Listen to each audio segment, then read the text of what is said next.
yung 2.8 ba yung balanse yung tinanggal natin sa to be constructed, are we still promising something about that 2.8 million o wala na? Para klaro, para I know what to focus on, Mr. President.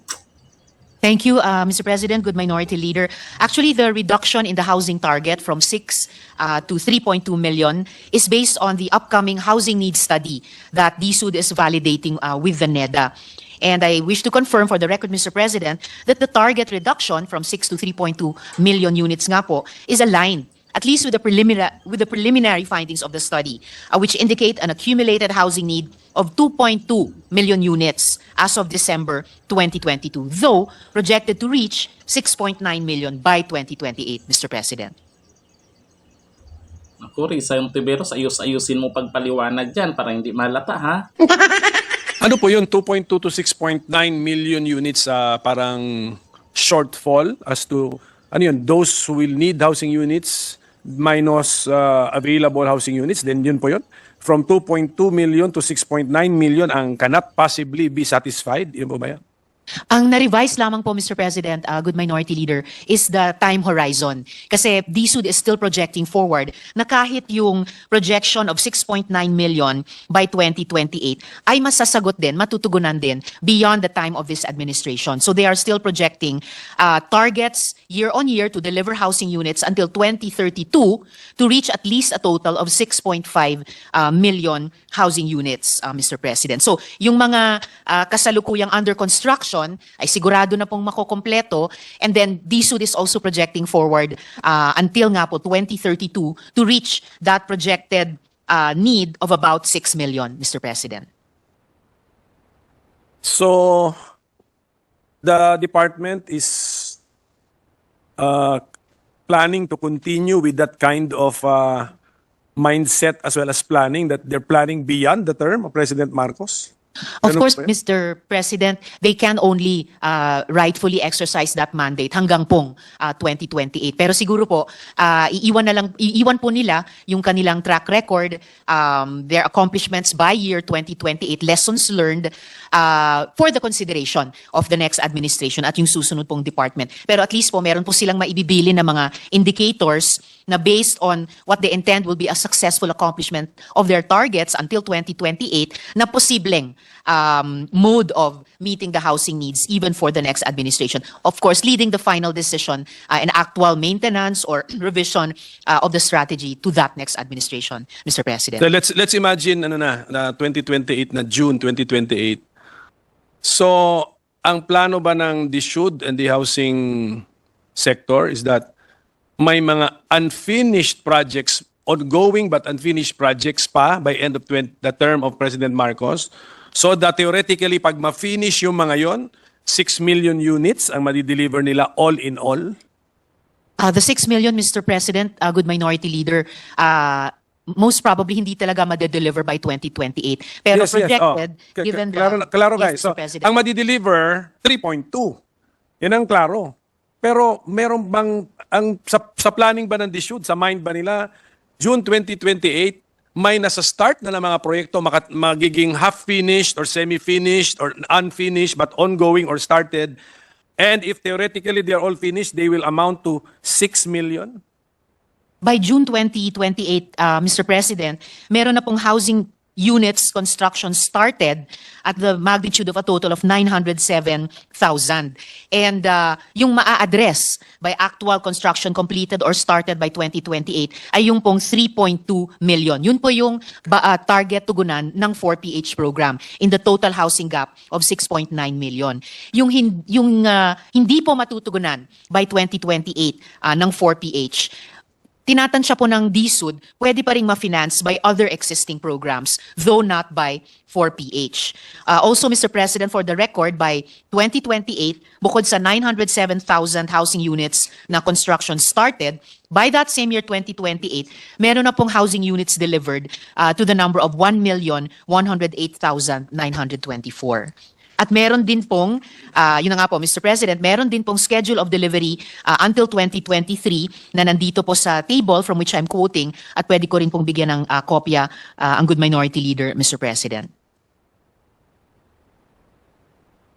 Sige po, ang dami kasing figures na po, nalito rin ako. Actually, Mr. Secretary, in all honesty, I am a mathematician pero sa dami po nung 3.2 million, 6.9 million, 907,000, iba-iba pa. So, I apologize, Mr. President. if in writing na lang po Yes. sana kung ano yung mga Apo, targets. I will do that po, submit in writing to the Good Minority Leader, Mr. President. Ito pong mga datos from year 2024 till 2032 na housing units delivered at saka housing units construction started para papunta dapat dun sa target dapat ng mga 6.5 million units by year 2032 as a Bakit, projection.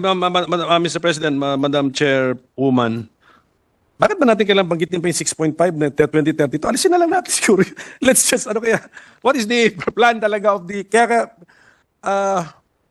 okay, what's the plan of the SHUD? 3.2 million housing units finished and started.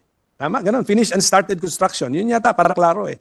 And then the entire cost, syempre, when you plan, may costing you 3 trillion. Did I get that correctly? 3 trillion pesos?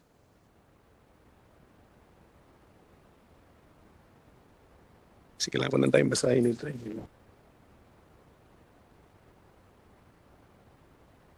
Option to avail to resolution. Ito yung exact. Ito na sir yung question na galing sa kanay.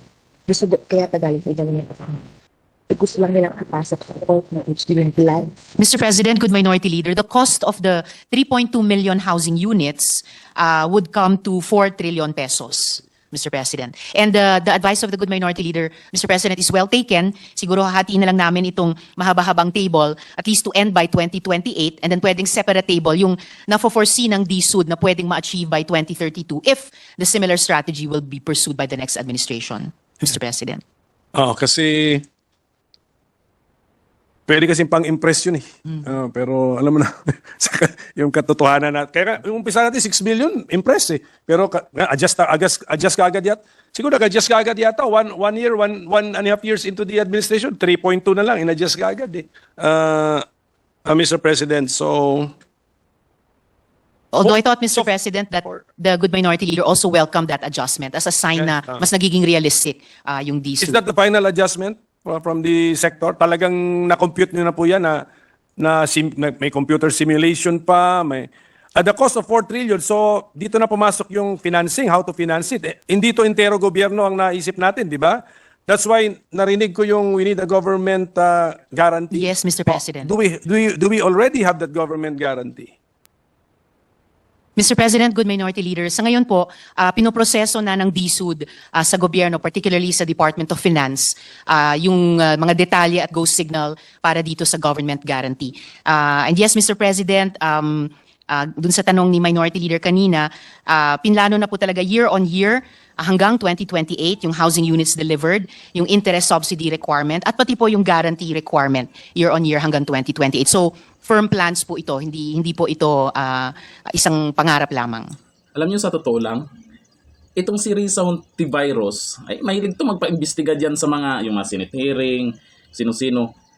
Ito din kaya yung ito din kaya ang dapat imbestigahan din diyan sa Senado. No, walang maglakas ng loob. Sa bagay, pag kapwa senador, kahit may nasilip ka, malabo 'yan. Nagagawin na pa-imbestigahan sa Senado. Pero ngayon, ay balita natin, ay may may kinaso na din sa kanya eh. Di lang natin alam kung ano po yung info po tungkol doon. At dito, tungkol po dito sa pinag-usapan nila sa mga proyekto, budget, ay mukhang malinis naman eh. Sana Maayos naman si Senador Risa Hontiveros. Yun nga lang, pagdating sa mga budget, pag yan ang pinag-uusapan, yung mga netizen, nagko-comment agad, kumusta na yung sa PhilHealth? Asan yung budget ng PhilHealth? Grabe naman kayo. PhilHealth na naman. Yun na nga. Hindi talaga kakalimutan ng taong bayan yung mga issue na hindi masagot-sagot kung ano ang nangyari. Pero malay natin, malinis siya. Di ba? Yung mga senador na akala mo kalinis-linis, sita doon, pa-imbestiga dito. Pag nag-iimbestiga, bago magtanong, mukhang lumalabas, guilty na yung iniimbestiga. Kaya nga iniimbestiga kaya nga may hearing kayo dyan. Okay naman sana yan. Kaso pag ito si Risa Hontiveros, pag yan ang nag-imbestiga, ay wala pang kaso sa korte para sa kanya. Ang lumalabas sa bunganga niya, ang guilty na yung tao. Hay, Risa Hontiveros, sinerte ka lang talaga, nanalo ka pa nung election sa pagkasenador. Pero sa tingin ko ngayon, pag ikaw yung nandyan, kung ikaw yung mga pinag-usapan, ay mukhang mas marami ng galit sa'yo. Ayon po yan sa nababasa ko sa mga komento. Kasi ako nagbabasa naman ako ng mga comment. Yung mga organic na comment ha. Kasi active na po ngayon yung mga troll. Sana all. Inamin na yan ng amo nyo. Dito lang, thank you. Bye-bye.